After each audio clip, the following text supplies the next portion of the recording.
ഇവർ പിന്നെ വന്നോ? സുശീലാൻ്റിയുടെ ഈ വരവത്ര പന്തിയല്ലല്ലോ. എന്തൊക്കെയോ പ്രശ്നങ്ങളുണ്ടെന്നുള്ളത് ഉറപ്പാ. അതായിരിക്കും ഹർഷയുമായി ഇങ്ങനെയൊരു ചർച്ച നടത്തുന്നത്. ഏതായാലും ഇന്ദ്രനെ വിളിച്ച് കാര്യം പറയാം. അതായിരിക്കും നല്ലത്.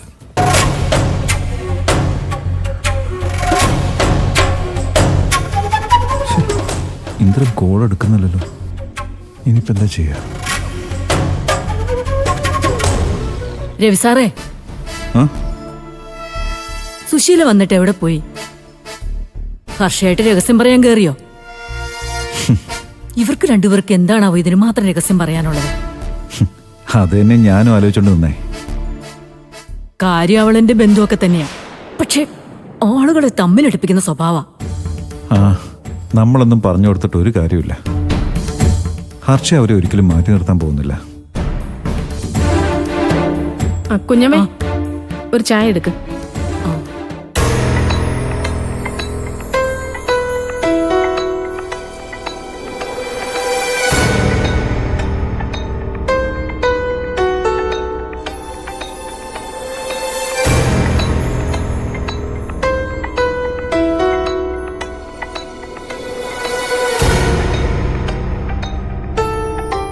രവിയേട്ടാ, ഒരു വലിയ പ്രശ്നം ഉണ്ടാക്കിയിട്ടാ സുശീലാൻ്റി ഇപ്പൊ ഇങ്ങോട്ട് വന്നിരിക്കുന്നേ. എനിക്ക് തോന്നി. എന്താണാവോ പുതിയ കാര്യം?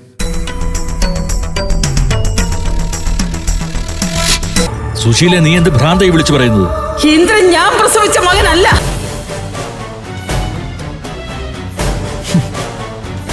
എന്തൊരു സ്ത്രീ അത്! ഏതെങ്കിലും ഒരു അമ്മ ഒന്നും ഇതുപോലെയൊക്കെ പറയൂ? ഇന്ദ്രനെ തകർക്കാൻ വേണ്ടി പറയുന്ന ഒരു മണ്ടത്തരം.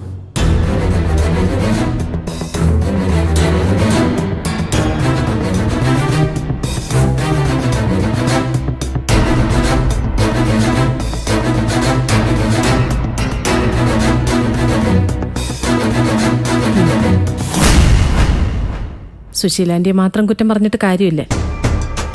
ഇന്ദ്രന്റെ സ്വഭാവത്തിലുണ്ടായ മാറ്റമാ സുശീലാൻ്റിയെ കൊണ്ട് ഇങ്ങനൊരു കടുങ്കൈ ചെയ്യിച്ചത്.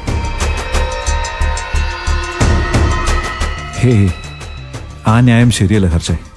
മക്കള് താൻ വരച്ച വരയിൽ നിൽക്കുന്നില്ലെന്ന് കാണുമ്പോൾ ഉടനെ അവൻ സ്വന്തം മകനല്ല എന്ന് പറയുന്നത് ഒരിക്കലും ഒരു അമ്മയ്ക്ക് ചേർന്ന രീതിയൊന്നുമല്ല.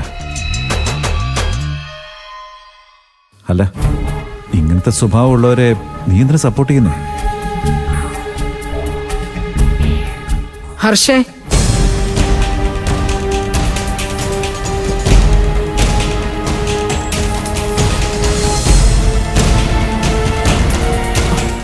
ഞാൻ പോവുക ഹർഷേ. ആരുടെയും കുത്തുവാക്ക് കേട്ട് ഇവിടെ നിൽക്കേണ്ട ഗതികോടൊന്നും എനിക്കില്ല.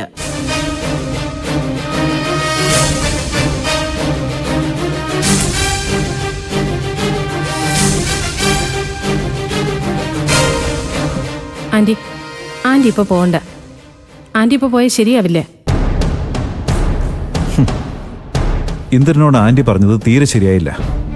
ഉടനെ അത് മാറ്റി പറഞ്ഞോണം. ഞാൻ എന്തു പറയണം പറയണ്ടെന്ന് തീരുമാനിക്കുന്ന ഞാനാ. ആരും എന്നെ പഠിപ്പിക്കാനൊന്നും വരണ്ട. ഈ സ്വഭാവം ആന്റിയുടെ ശത്രു. ഞാനൊരു കാര്യം പറയാം. തെറ്റ് ചെയ്താ അത് തിരുത്താൻ തയ്യാറാണോ ആന്റി? അതൊക്കെ എന്റെ വ്യക്തിപരമായ കാര്യങ്ങളാണ് രവി. അതിലൊന്നും ആരും ഇടപെടണ്ട.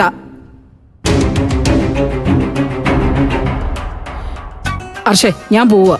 ഇനി ഇവിടെ ഒന്നും ശരിയാവില്ല. ആന്റി, ഞാൻ പറയുന്ന ഒന്ന് കേൾക്ക്. ആന്റി നാളെ പോയാ മതി. ഇന്നേ ഇവിടെ നിൽക്ക്. കാര്യങ്ങൾ കൈവിട്ട് പോകുന്നതിന് മുമ്പ് ഇന്ദ്രനെ കണ്ട് പ്രശ്നങ്ങൾ പറഞ്ഞു തീർക്കണം. എല്ലാം പഴയതുപോലെ മാറ്റിയെടുക്കുകയും ചെയ്യണം. അല്ലെങ്കിലേ അതിന്റെ നഷ്ടം ആന്റിക്കാ. ആന്റി അത് മറക്കണ്ട.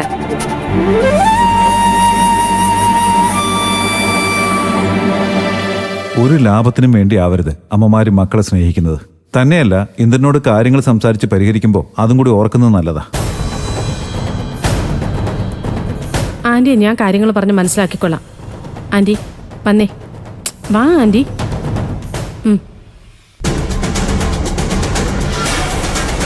ഇവരൊരിക്കലും നന്നാവാനൊന്നും പോകുന്നില്ല.